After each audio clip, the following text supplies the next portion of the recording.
કોઈ પણ પ્રજા કે કોઈ વ્યક્તિ, ખાસ કરીને પ્રજા, એનું ખમીર માપવું હોય તો એના 4 કારણો છે. યાદ રાખજો. એ ખમીરવાળી વ્યક્તિ છે, ખમીરવાળી પ્રજા છે કે કેવી પ્રજા છે, એને જો માપ કાઢવું હોય, એનો ક્યાસ કાઢવો હોય તો એના 4 ક્ષેત્રો યાદ રાખજો. સૌથી પહેલામાં પહેલું, એ કેટલું સાહસ કરી શકે છે, એનામાં સાહસ વૃત્તિ કેટલી છે. ખમીર વિના કદી સાહસ થઈ શકે. પછી બીજું જુઓ, એ દુઃખ કેટલા સહન કરી શકે છે. ખમીરવાળી પ્રજા હોય કે ખમીરવાળી વ્યક્તિ હોય, એને માપજો એ કેટલા દુઃખ સહન કરી શકે છે. 2, 3, એ પોતાની શ્રેષ્ઠતાની આત્મશ્લાઘાથી કેટલી મુક્ત રહી શકે છે.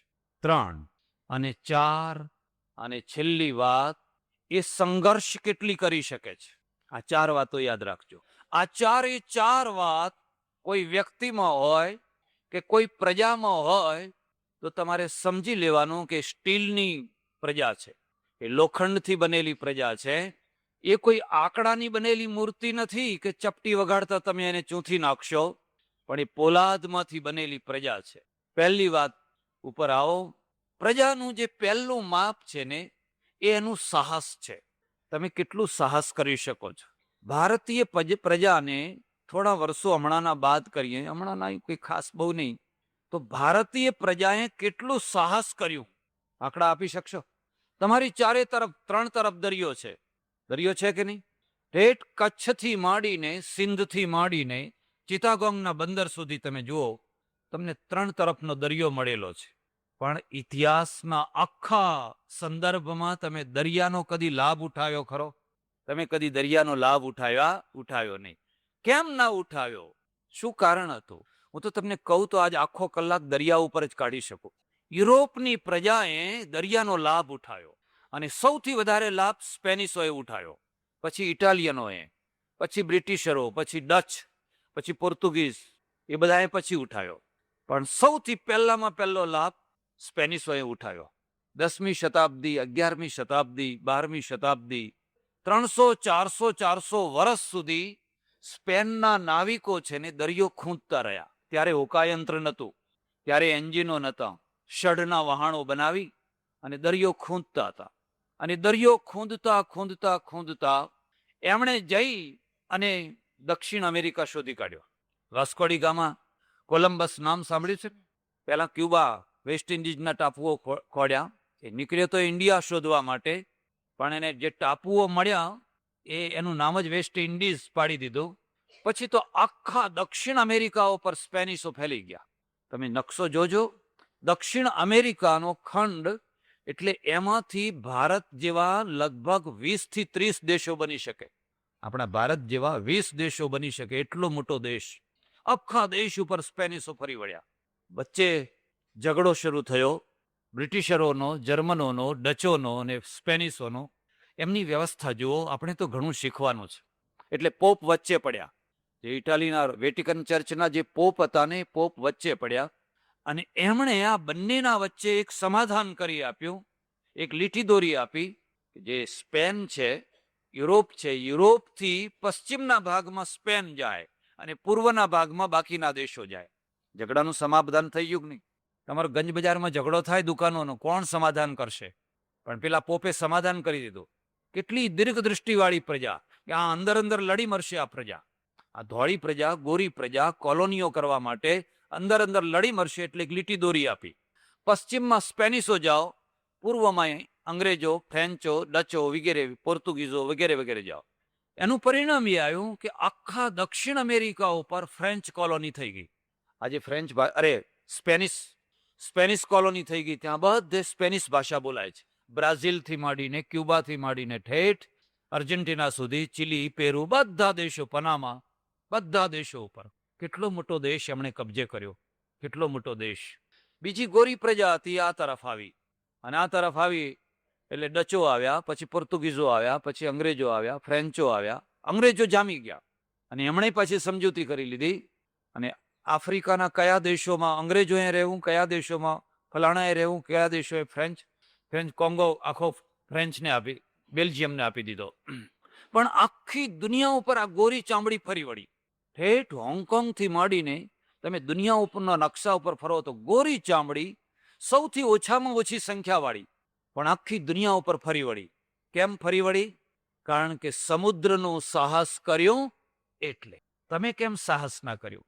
તમે કેમ સાહસ ના કર્યું? કારણ કે તમે દરિયાથી અભડાઈ જતા હતા. તમે તો દરિયાથી વટલાઈ જતા હતા.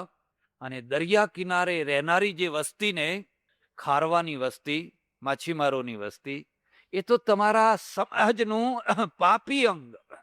એ વસ્તીનું કદી સમાજમાં માન ખરું? એમાં કેટલા વાસ્કોડી ગામા પડ્યા હતા, કેટલા કોલંબસ પડ્યા હતા, એવા એવા સાહસિક માછીમારો પડ્યા હતા. પણ એની પાછળ સમાજ હતો, એની પાછળ રાજ હતું નહીં. એ તો પેટ માટે નાવડા ચલાવતા હતા. તમને એમ લાગે છે કે તમે ભૂલો કરી છે? તમને એમ સમજાવવું જોઈએ કે આપણે ગંભીર ભૂલો કરી છે, તો તમારો રસ્તો આવશે. અને અમે મહાન હતા, અમે મહાન હતા, એ જુઠ્ઠી વાતો કરી કરીને મરી જશો વગર જોતા. તમારો આંદામાન, નિકોબાર, લક્ષદ્વીપ, મિનિકોય, આ બધા ટાપુઓ તો અંગ્રેજોએ તમને આપ્યા. તમને તો ખબર નથી કે આંદામાન નિકોબાર જેવો કોઈ ટાપુ છે, એની ખબર નથી.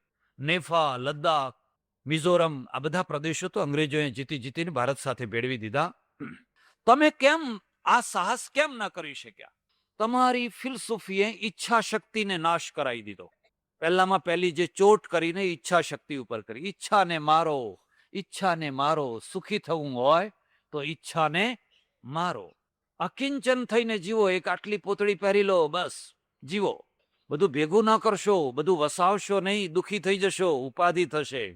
અમારે આશ્રમમાં ટેલિફોન લાવવાનો એટલે એક માણસે મને કહ્યું, મહારાજ આ ઉપાધિ ના લાવો તો સારું. મેં કહ્યું કેમ? એમ કે વળી બગડે, પાછું વળી ટેલિફોન આવે, આમ થાય, વાતો કરવી, આ કરવી. તમને એકે એક પોઈન્ટ ઉપર ઉપાધિ લાગે છે, લાગે છે ને? એકે એક પોઈન્ટ ઉપર. અને એ ઉપાધિથી છૂટવા માટે તમે દરિદ્ર થઈ ગયા, તમે ગુલામ થઈ ગયા, તમે શક્તિહીન થઈ ગયા. તમે શક્તિહીન થઈ ગયા. પેલા આગળ વધ્યા. હવે વિચાર કરો, તમે ઈચ્છા શક્તિનો નાશ કરવામાં લાગ્યા, એનું પરિણામ એ આવ્યું કે તમે સમુદ્રનો લાભ ના મેળવી શક્યા, કોઈ કોલંબસ ના પેદા કરી શક્યા. હતા ઘણાય. એ ખારવાઓના પાછળ જો સમાજ હોત અને સમાજના પાછળ જો રાષ્ટ્ર હોત તો ભારત ઉપર બ્રિટનનો ધ્વજ ના ફરક્યો હોત, તો ઓસ્ટ્રેલિયા ઉપર ભારતનો ધ્વજ ફરક્યો હોત. તમારા નાવિકો ઠેઠ ઓસ્ટ્રેલિયા સુધી પહોંચ્યા હોત. ખાલી પડ્યો તો. અઢી ભારત થાય એટલો મોટો દેશ છે. આજે 1 જ કરોડની વસ્તી છે, 1 જ કરોડની. અને અઢી ભારત થાય એટલો મોટો દેશ છે. પણ તમને ખબર નથી કે ઓસ્ટ્રેલિયા નામનો કોઈ દેશ છે. કારણ કે દરિયાથી આગળ તમે જતા નહીં. દરિયાથી અભડાઈ જતા, નદીઓથી અભડાઈ જતા, દેશથી અભડાઈ જતા, ભારતની ભૂમિથી અભડાઈ જતા. દરિયાની વાત તો બહુ દૂર રહી. હું કાશીમાં ભણું ત્યારે અમારા એક પંડિતજી ભણાવે. એમને ખબર નહીં કે મારું શરીર ગુજરાતનું છે, એટલે એમણે એક વાર અમને બધાને કહ્યું કે દેખો ઇતને દેશ म्लेच्छ है, इन देशों में कभी जाना नहीं और कभी जाओ तो आकर के संस्कार करा लेना. ये सब म्लेच्छ देश है. મેં કહ્યું કયા કયા म्लेच्छ દેશ છે? અંગે બંગે કલિંગે ચ દ્રવિડે ગુર્જરે તથા સુરાષ્ટ્રે ચ દેશે ગત્વા પુનઃ સંસ્કાર મરહતી.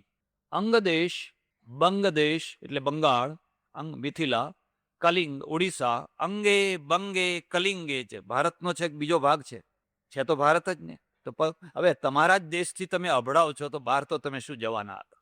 અંગે બંગે કલિંગે ચ દ્રવિડે તમિલનાડુ, આંધ્ર વગેરે દક્ષિણના દેશો, ગુર્જરે તથા ગુજરાત દેશ, સુરાષ્ટ્રે અને સૌરાષ્ટ્ર, આટલા દેશોમાં કોઈ તમે જાઓ પુનઃ સંસ્કાર મરહતી, તો એમણે ફરી નવા સંસ્કાર કરાવવા. કારણ કે આ બધા વટલાઈ ગયેલા, અભડાઈ ગયેલા દેશો છે, ભ્રષ્ટ થઈ ગયેલા દેશો છે. પવિત્ર માણસોએ આ દેશોમાં જવા જેવું નથી. તમે તમારા જ શરીરથી અભડાવ છો, તમારા જ અંગથી તમે અભડાવ છો, તો તમે અફઘાનિસ્તાન તો શું જવાના જ હતા? તો તમે બગદાદ તો શું જવાના જ હતા? તો તમે બહારના બીજા દેશોમાં તો શું જવાના જ હતા? આ બધા દેશોથી અભડાઈ જવાય છે. ત્યારે પવિત્ર દેશ કયો છે? ગંગા અને યમુનાના કિનારા ઉપર આવેલો જે દેશ છે ને, એ દેશ પવિત્ર છે. એ દેશમાં રહેવું, એ દેશ છોડીને જવું નહીં. હું તમને ભલામણ કરું છું કે તમે ગંગા કિનારાના કોઈ પણ શહેરમાં 6 મહિના 12 મહિના રહી આવજો. આખા દેશમાં સૌથી વધારેમાં વધારે ગુંડાગીરી હોય તો ગંગા કિનારે છે. જુઠ્ઠું બોલવું, ચોરી કરવી, છળકપટ કરવું, ખૂન કરવું, હત્યાઓ કરવી, એ ગંગા કિનારે જોઈ જુઓ. હવે એ લોકો રોજ ગંગાજળ જ પીવે છે, એ બધા રોજ ગંગાજળ જ પીવે છે ને. ગંગા કિનારે છે, અમે કાશીમાં રહેતા, ગંગાનું જ પાણી પીતા. પણ અમારે કાશીમાં હું 11 વર્ષ હું રહ્યો છું. તમારે કોઈનો હાથ તોડાવી નાખવો હોય ને તો ગુંડા ભાડે મળે છે.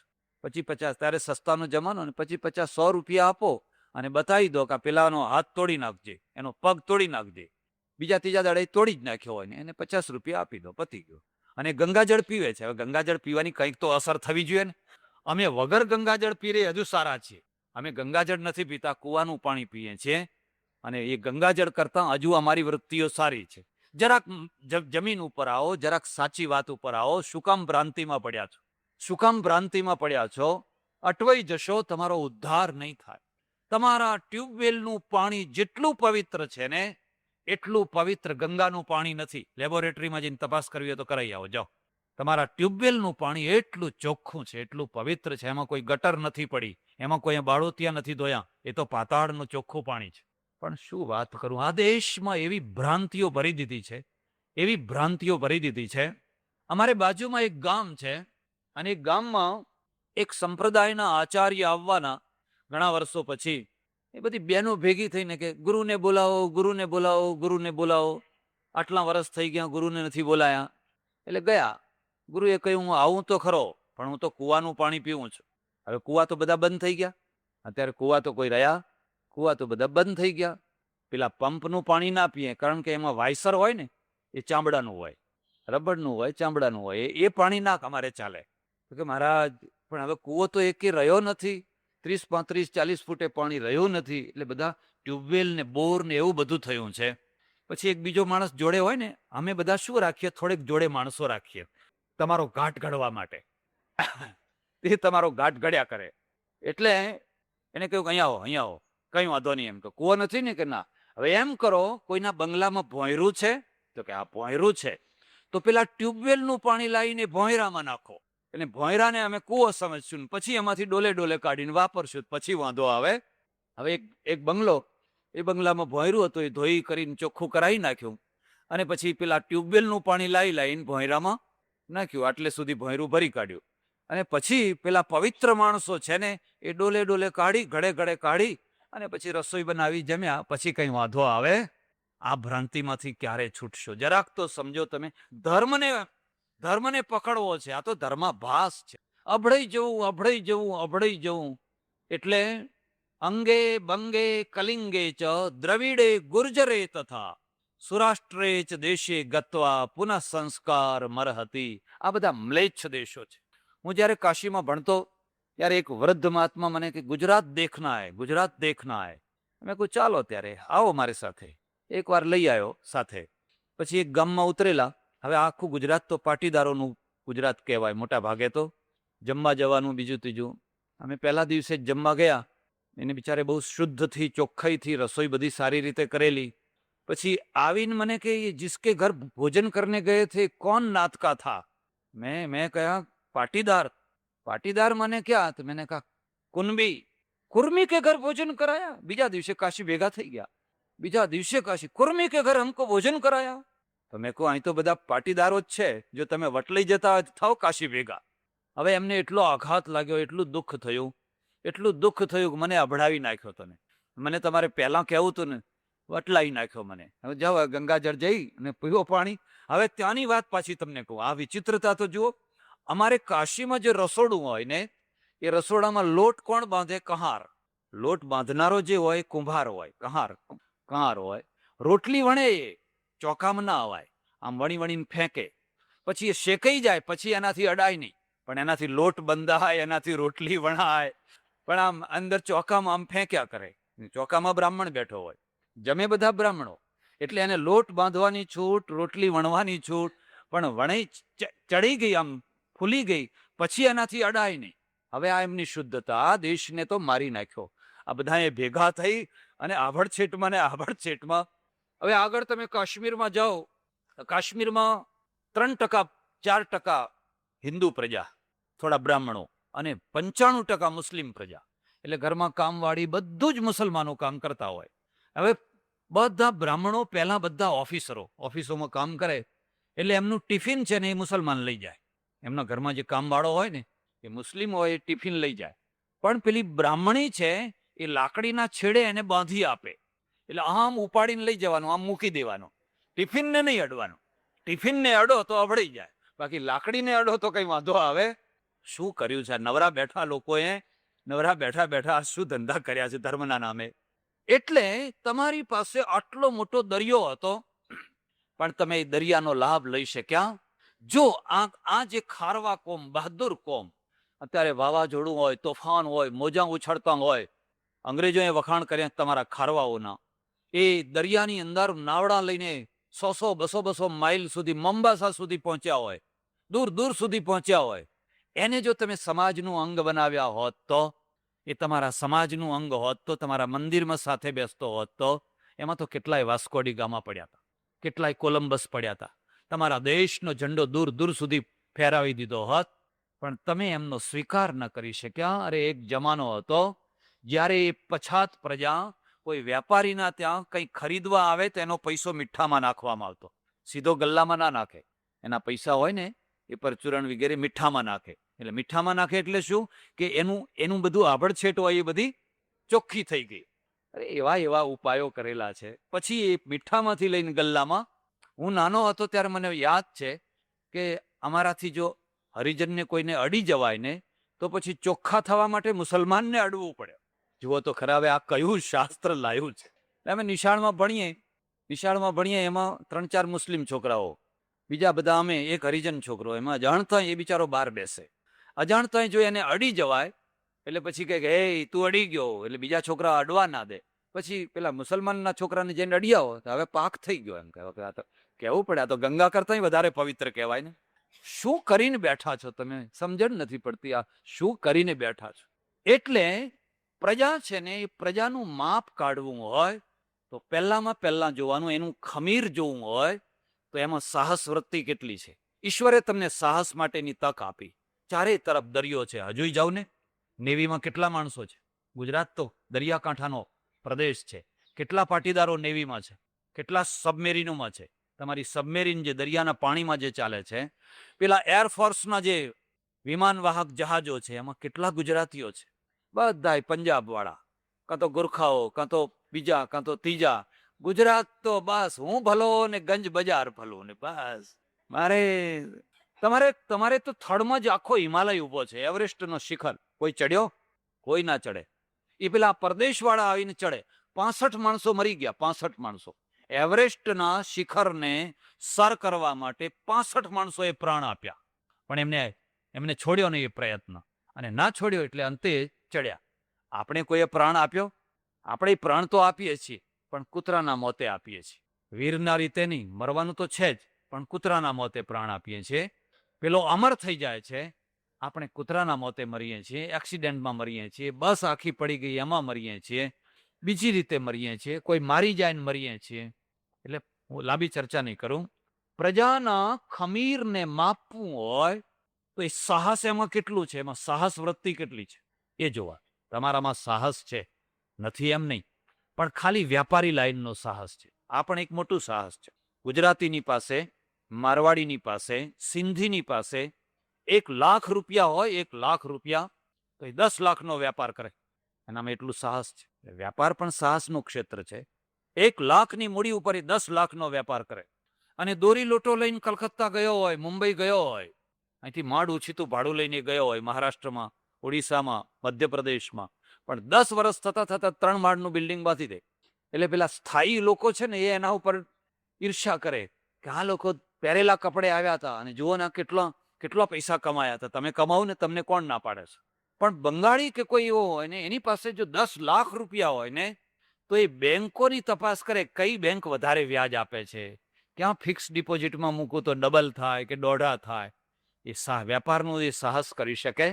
નોકરી કરી શકે, એડમિનિસ્ટ્રેશન કરી શકે, વેપાર ના કરી શકે. આ 4 ચોપડી ભણેલો ગુજરાતી હોય, 4 જ ચોપડી ભણેલો, પણ જે સાહસ કરે વેપારમાં, એ વેપારમાં મોટું સાહસ કરી શકે. એટલે તમે સાહસી ખરા, પણ વ્યાપારના ક્ષેત્રમાં. અંગ્રેજો વ્યાપારના ક્ષેત્રમાં સાહસી અને એક ક્ષેત્રમાં સાહસી. યુદ્ધના ક્ષેત્રમાં કોઈ એવું ક્ષેત્ર ખરું કે જેમાં એ સાહસ ના કરતા હોય? હવે તમારામાં એ લાવવું પડશે. તમારે એ લાવવું પડશે. વિદ્યા વિચાર, વિદ્યા વિચાર, વિદ્યા વિચાર, હવે એ તો બરાબર ચોપડા લખ્યા. પણ તમારા એક છોકરાને તો સાહસમાં મોકલો. કંઈ સાયકલથી પ્રવાસ કરવા જાય, કંઈ વાયુયાન ચલાવતો હતો. હમણાં 19 વર્ષનો એક જર્મન છોકરો રેડ સ્ક્વેરમાં ઉતરી ગયો મોસ્કોમાં. ખબર છે? પેપર વાંચો છો? અમે તો પેપરમાં ખાલી એરંડાના ભાવ જોઈએ છે. હું યાત્રાએ ગયેલો તો પેલા લોકોને કહું, ભાઈ પેપર મળતું હોય લેતા આવજો. મને કે બાપુ તમારે ભાવતાલને શું કરવા છે? એમાં ભાવતાલ જ નથી આવતા, એમાં બીજું આવે છે. આ વેપારીઓને તમે પેપર આપો ને એટલે 8 કોલમનું હેડિંગ હોય એ વાંચવાના નહીં, તરત જ બીજું પાનું અંદર જોઈએ. એરંડા, બાજરી, ફલાણું, વિજાપુરમાં આટલા, ફલાણામાં આટલા. એમને રસ ક્યાં છે પેલા ભાવતાલ વાળા પેપર? અને પેલા બેકાર માણસો જે છે નોકરી વિનાના, એમને જોઈએ છે, જોઈએ છે, જોઈએ છે, જોઈએ છે. એ જાહેર ખબરો બિચારા વાંચતા હોય લાઇબ્રેરીમાં જઈ. એટલે આ પ્રજાની ખુમારી પહેલામાં માફવાની એનામાં સાહસ વૃત્તિ કેટલી છે. યુરોપમાં ફરજો, અમેરિકામાં ફરજો, 17 વર્ષની છોકરી, 18 વર્ષની છોકરી, 20 વર્ષની છોકરી એકલી નીકળી પડે, પાછળ બિસ્તરો બાંધે, કોઈ મજૂર ના હોય ત્યાં, પાછળ બિસ્તરો બાંધીને એકલી નીકળી પડે અને આખું યુરોપ ફરી આવે. આખું યુરોપ લિફ્ટ લે કોઈ તે. મારે ત્યાં હમણાં 8 મહિના પહેલા એક છોકરી આવેલી અમેરિકાથી, 17 વર્ષની, 17 જ વર્ષની, આણંદમાંથી આવી. કોઈ વળી બતાવ્યો છે તારે જા એ આશ્રમમાં. એણે કહ્યું કે મારે હિન્દુઇઝમને સમજવું છે. હવે 17 વર્ષની છોકરીને હિન્દુ ધર્મ શું વસ્તુ છે એ સમજવાની તાલાવેલી છે. મને કે અડધો કલાક ટાઈમ આપો. એટલે અડધો કલાક મેં ટાઈમ આપ્યો. અડધા કલાકની જગ્યાએ 3 કલાક બેઠી, 3 કલાક પ્રશ્નો પૂછી. તમે કોઈ ના પૂછો, તમને તો પૂછવાનું આવડે જ. એણે એટલા પ્રશ્નો પૂછ્યા. મેં કહ્યું તું એકલી જ અમેરિકાથી નીકળી છે? કે હા, એકલી જ નીકળી છું. હોટલમાં ઉતરું છું ને પછી ફરું છું બધે, બસમાં, ટ્રેનમાં, બધે ફરું છું, રિક્ષા લઈને. તને ડર નથી લાગતો? તને બીક નથી લાગતી? મને કે ના, બીક નથી લાગતી. તારા મા બાપને ચિંતા નથી થતી? કે ના, મા બાપ તો કે તું તાર ફર બધે.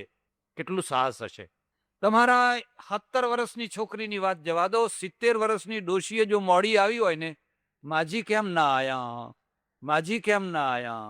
આપણે તો એ કલ્પના ના કરી શકીએ કે 17 વર્ષની છોકરી, 18 વર્ષની છોકરી કોલેજમાં ગઈ હોય અને ટાઈમસર જો પાછી ના આવી હોય તો સ્કૂટર દોડાવીએ, શું થયું, તપાસ કરો, શું થયું, અને કંઈક થયું જ હોય પાછું. એ કહી દઉં તમને. તુલના કરો એ કેટલી હવે 17 વર્ષની છોકરી એકલી દુનિયામાં ફરે છે. એનું જે સંતાન થશે એ કેવું થશે? હે બાવો આયો, ચૂપ થઈ જાય આ બધા. હે સિપાહી આયો. હવે એ છોકરા શું, હવે એવા કુરકુર કુરકુર કુરકુર કુરકુર ટોપલો ભરીને દો તોય ભલે, એમાંથી કશું કઈ નહીં. પેલી આખી દુનિયામાં ફરે છે, બહાદુર છોકરી છે. પણ એ ચર્ચા બહુ નહીં કરીએ હવે. પણ આ માણસ પ્રજાનું ખમીર માપવું હોય કે વ્યક્તિનું ખમીર માપવું હોય તો એનામાં સાહસ વૃત્તિ કેટલી છે જોવાનું. પછી બીજું જોવાનું, એ દુઃખ કેટલા સહન કરી શકે છે. એના ખમીરને માપવું હોય ને તો એ જોવાનું કે એ દુઃખ કેટલા સહન કરી શકે છે. જુઓ, દુઃખ થોપવામાં આવે અને તમે સહન કરો, એનું નામ સહન નથી, ઈચ્છાપૂર્વક. નહીં તો દુઃખ પડે એટલે દુઃખ સહન કરવા જ પડે ને, એમાં ક્યાં જવાના હતા? એને હું નથી કહેતો. તમે રડીને સહન કરો એનું નામ સહન કરવું નથી. એ તો બધા રડીને સહન કરતા જ હોય છે. મારે ત્યાં એક બીજી છોકરી આવેલી, ઇંગ્લેન્ડથી આવેલી, 18-19 વર્ષની હશે. એ પણ 15 દિવસ આશ્રમમાં રહી. હવે એનું જીવન કેવું? ત્યાં અહીં માખીઓ, મચ્છરો, બધું જ. એને રૂમ ઉતારો આપ્યો, ત્યાં પેલી ભેંત ગરોડી જ ફરતી હતી. એટલે એને નવાઈ લાગી. મને કે આ શું છે? મેં કોઈ ભેંત ગરોડી છે, બાઈટ કડશે? મેં ના, કડશે નહીં, કઈ નહીં કડે, તું તાર ચિંતા ન કર. એટલામાં એક ચકલી રૂમમાં આવી. એટલે પાછી વિચાર પડી ગઈ કે આ બર્ડ ક્યાંથી આવી ગયું. મેં કહું અમારે તો ચકલાય આવે ને ગરોડા બધા આવે, અમારે ઉંદરડાય ફરતા હોય ને. એટલે હસી પાછી. મને કે ખરી રીતે તમે જીવો? મેં કહું હા. 15 દિવસ રહી, લાઈનમાં બેસી જાય પંગતમાં. હવે જે આપણે ખોરાક ખાઈએ એને ભાવે નહીં, પણ એક દિવસ અક્ષર એ ના બોલી મને નથી ભાવતું એમ. એક દિવસ નહીં. મેં એને કહ્યું તારાથી પલાઠી નહીં વળાતી હોય તો ખુરશી ટેબલ ઉપર બેસીને ખા. કે ના, હું જઉં એના પહેલાથી પંગતમાં બેસી જ ગઈ હોય અને એ રોટલી, દાળ, ભાત, શાક જે આપણે આશ્રમમાં બનતું હોય બરાબર ખાય અને વખાણ કરીને ખાય. પાછું એને ગઈ ને તો ત્યાંથી એ લખ્યું, એને શીરો બહુ ભાવ્યો. મને કે શીરાનો ફોર્મ્યુલા બતાવો, મારે અહીં બનાવવો છે. એ શીરો કેવી રીતે બનાવાય? મને બધા કરતા એ બહુ ભાવ્યો. મેં કહું અમારે પાટીદારોને તો શીરા વિના ચાલે જ નહીં.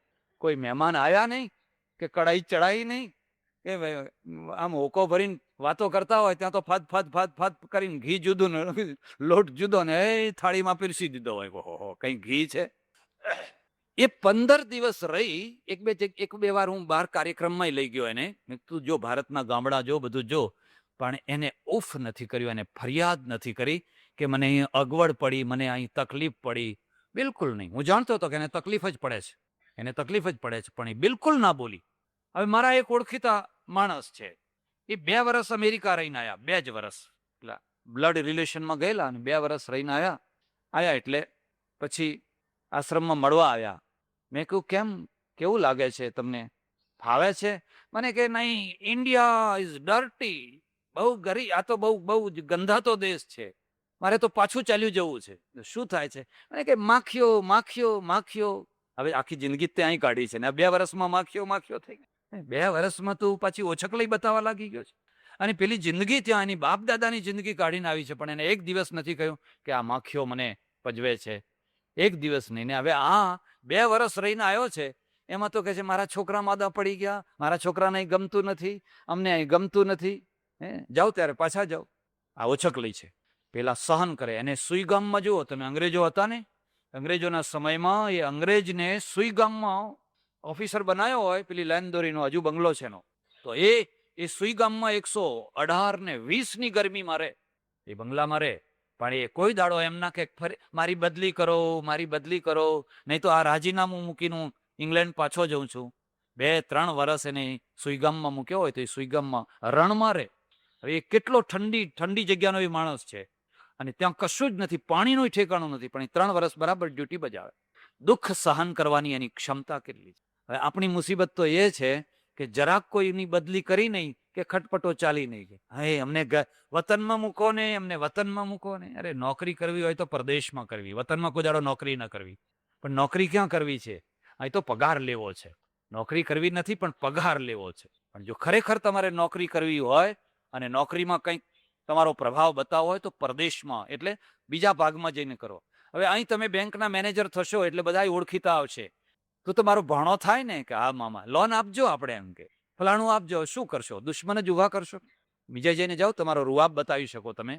એટલે પ્રજા છે ને, એ પ્રજાની કસોટી જોવી હોય, એની ખુમારી જોવી હોય તો એ જોવાનું કે દુઃખોને કેટલું સહન કરી છે, ઈચ્છાપૂર્વક એ કેટલા દુઃખોને સહન કરી શકે છે. તમે જોજો, હમણાં અરબસ્તાનની અંદર 400 માણસો મરી ગયા, ખબર છે ને? પેપર વાંચો છો ને? પેપર વાંચો છો? એમાં ઈરાનના થોડા મર્યા, કોઈ બીજા દેશના મર્યા છે. જેના મર્યા ને એ તરત તોફાન મચાવશે, કોઈ રાજદૂતની કચેરી બાળશે ને, આમ તોફાન કરશે ને, ફલાણું કરશે ને, એકદમ કઈનું કંઈ કરશે, કઈનું કંઈ. કેમ? કારણ કે દુઃખ નથી સહન કરી શકતા. એમાં રાજદૂતનો શું ગુનો છે? અને રાજદૂતને તમે રાખ્યો છે, તમારી જવાબદારી છે, નહીં તો કોઈ રાજદૂત રહી ન શકે. પણ એ જ માણસો જો ઇંગ્લેન્ડના મર્યા હોત ને, કોઈ આંદોલન ના થાત, કોઈ તોફાન નહીં, કોઈ ગાડીઓ ના બાળોત, કશું જ. અને એવો ઘણી વાર થયું છે. ઈરાન છે ને, ઈરાને અમેરિકાના 55 માણસોને કબજે કરેલા, 1 વર્ષ લગભગ રાખી મૂકેલા. અને અમેરિકાની સડકો ઉપર ઈરાનીઓ છૂટથી ફરતા હતા. એ ધારે તેમને પકડીને કબજે કરે કે ના કરે, પણ એ જ અમેરિકાની સડકો ઉપર, બ્રિટનની સડકો ઉપર ઈરાનીઓ છૂટથી ફરતા હતા. એ ધારે તો એમને એ રીતે સતાવી શકે કે ના સતાવી શકે, પણ આ પ્રજાની એક ખુમારી હોય છે. ભલે અમારા માણસો કેદ કર્યા, સરકારે કેદ કર્યા છે, ભારતની નીતિ સાથે મંજૂર ના હોય, પણ ઇન્ડિયન માણસો સાથે બહુ પ્રેમ કરે. ઇન્ડિયાની નીતિ એનાથી વિરુદ્ધમાં છે, પણ આ માણસો સાથે બહુ પ્રેમ કરે, બધું જાણવા માંગે. તમારી બીડી જોઈને રાજી થઈ જાય. એને પેલી સિગરેટ પીને થાક્યા હોય ને, જો તમારી દેશી બીડી બતાવો ને, એટલો ખુશ થઈ જાય. આ પ્રજાનું માપ છે, તમે કેટલું દુઃખ સહન કરી શકો છો. મારે ત્યાં એક સજ્જન આવ્યા, બપોરે જમ્યા પછી મને કે હવે જઈએ છીએ. મેં કહ્યું કેમ જાઓ છો? મને કે ગરમી સહન નથી થતી. મેં કહ્યું હિમાલયમાંથી આવ્યા છો? કે ના અમદાવાદમાંથી આવ્યા છે.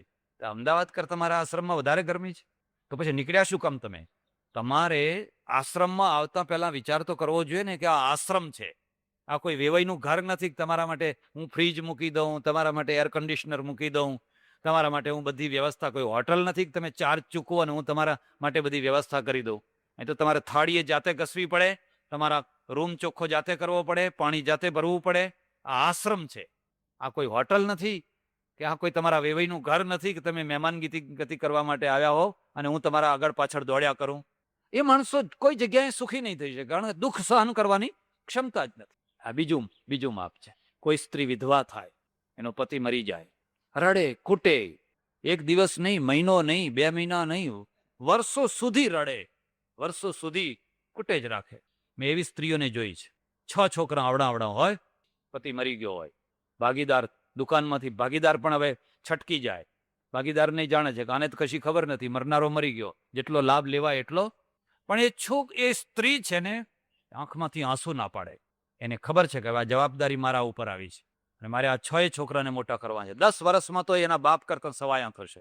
આ ઘરમાં જઈને રડવું, આ ઘરમાં જઈને રડવું, આ ઘરમાં જઈને રડવું, આ ઘરમાં જઈને રડવું, કોઈ કશું આપવાનું નથી. અને રડી નહીં. આજે 6 છોકરા તમે જુઓ ને, એક મોટી લાઈન ઉપર, એક. અને આજે પણ એ 6 છોકરા, કોઈ 4,000 કમાય છે, કોઈ 5,000 કમાય છે મહિને, પણ એ ડોશી છોકરા પાસેથી પૈસો નથી લેતી. ડોશી કહે છે હું મારી જ કમાણી ખાવાની છે, તમે તાર સુખી રહો, તમે સુખી રહો, તમારે જોઈએ તો 200-500 મારી પાસે માગજો, હું કારણ કે 12 મહિને 1,000-2,000 વધારો થાય એટલું હું પેદા કરું છું. બસ એનું નામ ખમીર કહેવાય. હવે રડીને મરી ગઈ હોત ને, એ છોકરાય મરી ગયા હોત, દોડધાણી ઘર થઈ ગયું હોત.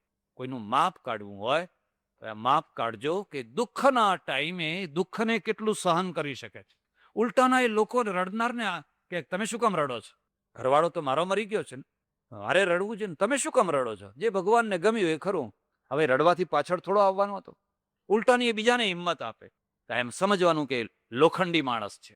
પણ પ્રજાની કસોટી કરવા માટે ત્રીજું સાધન છે. જેની પાસે સાહસ નથી હોતું, જેની પાસે દુઃખો સહન કરવાની ઐચ્છિક શક્તિ નથી હોતી, એ પછી શું કરતા હોય છે, આત્મશ્લાઘામાં રાચતા હોય છે. પોતાના વખાણ કર્યા કરે, પોતે જ પોતાના વખાણ કર્યા કરે.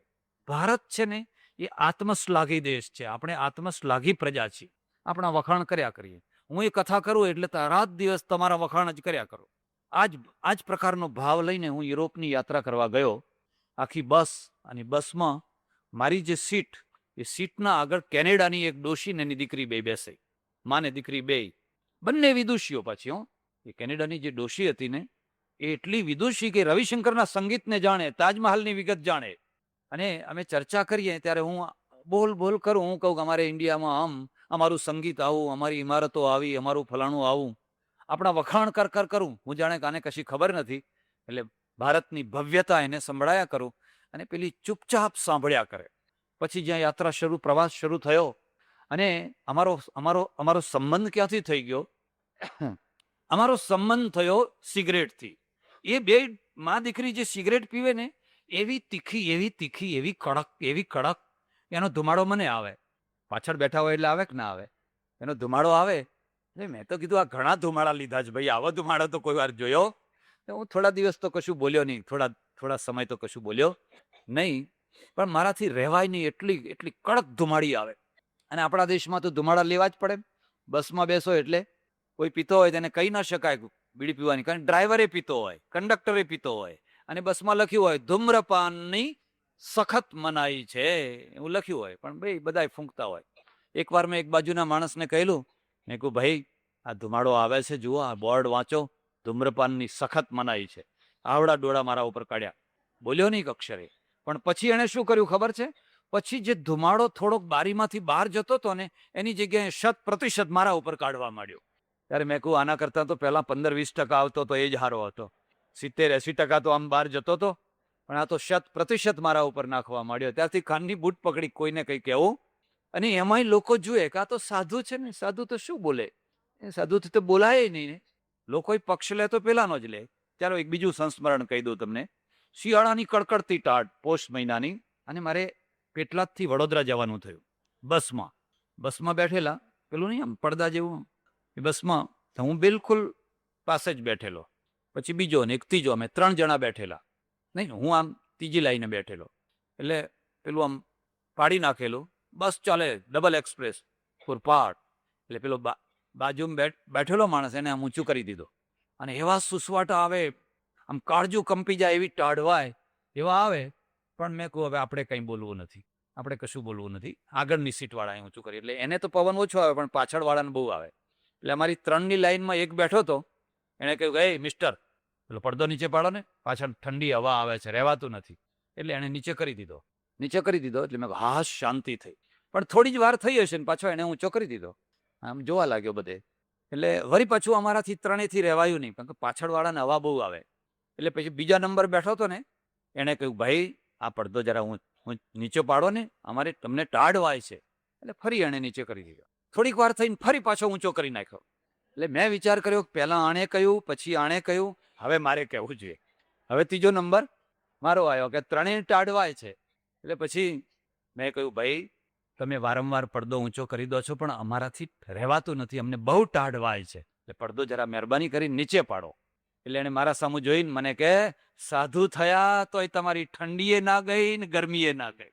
હવે પેલા બેને કશુંય ના કહ્યું, અને મને જ કહ્યું. હવે હું શું જવાબ આપું? હવે સાધુ થાય એટલે કે લોખંડનું શરીર થઈ જાય, કે એને ઠંડી જ ના લાગે, એને ગરમી જ ના લાગે?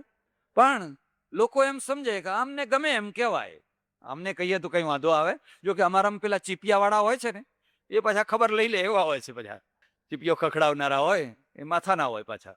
એટલે આ સિગરેટના ધુમાડો બહુ નીકળે, અને એને ખબર પડી ગઈ સ્વામીજી બીડી નથી, જાણે બધું. મને કે I am very very very very sorry, હું બહુ લાચાર છું, મને આ સિગરેટ પીધા વિના હું રહી નથી શકતી, અને તમને એ ધુમાડો આવે છે, પણ હું શું કરું? હવે અમારે તો આ ટેવ પડી ગઈ છે, રહેવાતું નથી. મેં કહું ફૂંકે રાખ, અમારે તો બેસીએ એટલે ધુમાડો લઈએ જ છીએ. ત્યારે તું તો વળી સોરીએ કહે છે, ને અહીં તો કોઈ સોરીએ નથી કહેતું, તું તારે પીધે રાખ જેમ ફાવે એમ. એટલે એમાંથી અમારે ભાઈબંધી થઈ વધારે. પછી મારો હાથ દુખવા આવ્યો તો બિચારી એટલી સેવા કરે એ ડોશી. અને જ્યાં પછી બધા દેશોમાં ફરી ફરીને જોવા માંડ્યું ને, મોટા વિશાળ ચર્ચ, એમની કલાકૃતિઓ, એમની બારીઓમાં જે જડેલા કાચ, એ કાચમાં ઉપસાવેલા જે ચિત્રો, આ બધું જોયું ત્યારે મને એમ થયું મારે ચૂપ રહેવાની જરૂર હતી. જે નિર્માણ આમણે કર્યું છે એ આપણે કરી શક્યા, અને આપણે કદાચ કંઈક થોડું ઘણું કર્યું હશે કોઈ ટાઈમે, તો એ કરેલાને સાચવી શક્યા. તમારા મંદિરો તો તૂટી ગયા, ખંડેર પડ્યા છે બધા. રુદ્રમહાલને જઈને જોજો, કદાચ કર્યું કોઈ ઠીક થોડું ઘણું, પણ એને સાચવી પણ ન શક્યા. અને આ લોકો કરી જાણ્યું અને સાચવીએ જાણ્યું. એક વસ્તુઓને સાચવી જાણી છે, જૂની જૂની વસ્તુઓ, પણ અદ્ભુત વસ્તુઓ જોઈએ. અને પછી હું ચૂપ થઈ. ત્યારથી મને એમ થયું આપણે ખોટી આત્મશ્લાઘા કરીએ છીએ, આપણે દુનિયા જોઈ નથી. જો દુનિયા જોઈ હોય, દુનિયાની ઇમારતો જોઈ હોય, તો આપણને ખ્યાલ આવે કે આપણે ક્યાં છીએ, આપણી શું ભૂમિકા છે. એટલે પ્રજા જ્યારે આત્મશ્લાઘા ન કરે, કોઈ પ્રજા આત્મશ્લાઘા ના કરે, જેની પાસે કૃતિ હોય, એ કૃતિ જ બોલશે, આપણે બોલવાની કઈ જરૂર. પણ કૃતિ ન હોય, કઈ કરતી ન હોય, કરી શકતી ન હોય, એટલે પછી બડબડ બડબડ બડબડ બધું બોલ્યા કરે. આ તો બધું વિજ્ઞાન અહીંથી ગયું બધું, એમ કે અમને તો કશી ખબર નથી, અમે આમ મહાન, એવી બધી વાતો કરી અને મન મનાવી લે, રાજી થઈ જાય. તમે કોઈ વાર લખનઉ જજો, લખનઉ.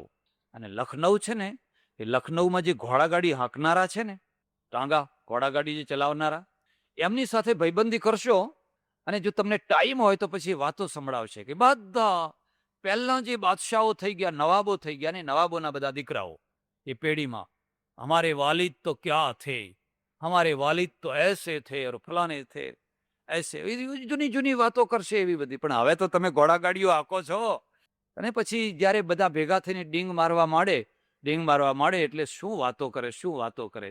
हमारे वालिद એટલે हमारा पिताश्री ऐसे थे ने कि उन्होंने एक घर बनाया, आसमान तक, इतना बड़ा आसमान तक उसकी छत रही, उतना बड़ा घर बनाया.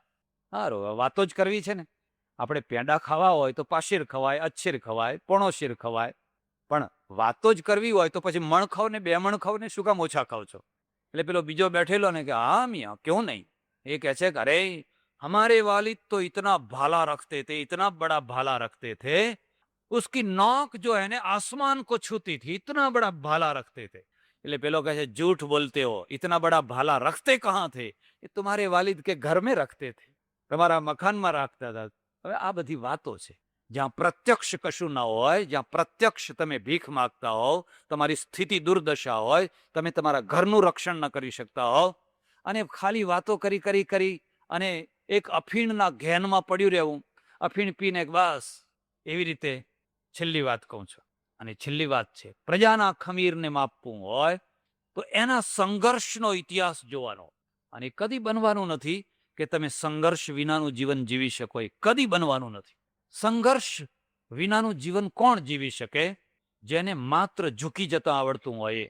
ઘાસ છે ને, આંધી આવે ને એટલે ઘાસ આંધીના સામે ના થાય. થાય ઘાસ આંધીના સામે ના થાય. તમે બાજરી ખેતરમાં રોપી હોય, આવડી આવડી આવી હોય, અને આંધી આવે તો એ બાજરી સામી ના થાય, પણ પડી જાય. પડી જાય એટલે ઉપરથી આંધી ચાલી જાય. પછી કાં તો ફરી વાર મહેનતે જેવી તેવી કઈ કરીને ઊભી થાય, કાં તો પછી પડેલી ને પડેલી જીવ્યા કરે. પડેલી ને પડેલી જીવ્યા કરે. પ્રજાની પણ આ નિશાની છે. પ્રત્યેક પ્રજાના ઉપર આંધીઓ આવતી જ હોય છે. એમાં પણ સમૃદ્ધ પ્રજા, જે પૈસો કમાનારી પ્રજા છે ને, એના ઉપર તો વધારે આંધીઓ આવે. તમારી સમૃદ્ધિ જ અત્યાચારને આમંત્રણ આપે. લાગે કે લૂંટવા જેવું આ જગ્યા છે, તમારો પૈસો જ લોકોને બોલાવે કે આવો આવો આવો આવો, અહીં પૈસો પડ્યો છે, અને બાવડા વિનાનો પૈસો છે, સરળતાથી લૂંટી શકશો. એટલે આંધી તો આવવાની આવવાની ને આવવાની જ. તમે કોટી પ્રયત્ન કરો અને એવી ઈચ્છા રાખો કે અમારા ઉપર કદી આંધી ના આવે, કદી બની શકવાનું નથી. પણ એ આંધીના ટાઈમે તમે ઝૂકી જાઓ છો, ઘાસની માફક, બાજરીની માફક, એટલે પેલા બધા ઉપરથી લૂંટી ખસોટી મારી જોડી અને જે કરવું હોય એ કરીને ચાલ્યા જાય. એટલે પછી પડી પડી એ પ્રજા, એ પડી પડી એ પતિત થયેલી પ્રજા એમને એમ જીવ્યા કરે. ફરી તો પૂરા રૂપમાં તો ઊભી થઈ શકે, ફરી હતી એવી ને એવી તો બાજરી ઊભી થઈ શકે નહીં. પણ જે જીવન હોય એ પડી પડી જીવે, થોડા પ્રાણવાયુ અંદર રહે. ત્યારે એક બીજી પ્રજા હોય છે ને, એ આંધીનો સંઘર્ષ કરે, સામનો કરે. અને એના બે પરિણામ, યા તો એ આંધીને કચરી નાખે, યા તો પોતે ખતમ થઈ જાય. યા તો પોતે, તો ઝાડ જોજો, ઝાડ પડી જાય, કારણ કે ઝાડ ઝૂકતું નથી. એટલે ઝાડ કાં તો ઉખડી જાય, ભલે ઉખડી જવું બહેતર છે, પણ એ બાજરીની માફક ધરતીમાં દંડવત નહીં કરે. અને કાં તો ટકશે તો પછી બરાબર ઊભું રહીને ટકશે. આ બે રસ્તા છે. એટલે એક શેર લખાવું છું, લખવો હોય તો લખી લેજો. પહાડોं से टकराए, जो पहाड़ों से टकराए उसे तूफान कहते हैं, और जो तूफान से टकराए उसे इंसान कहते हैं. जो पहाड़ों से टकराए उसे तूफान कहते हैं. પવન જઈને પહાડ સાથે ટકરાય છે, પહાડ હાલી ઉઠે છે, પહાડ અડગ રહે છે. और जो तूफान से टकराए उसे इंसान कहते हैं. પણ એ તોફાન છે ને, એ તોફાનોને ખોળી ખોળીને એની સાથે જેની ટક્કર લેને, એનું નામ માણસ કહેવાય. પાંડવોમાં એવો એક માણસ હતો, એનું નામ ભીમ.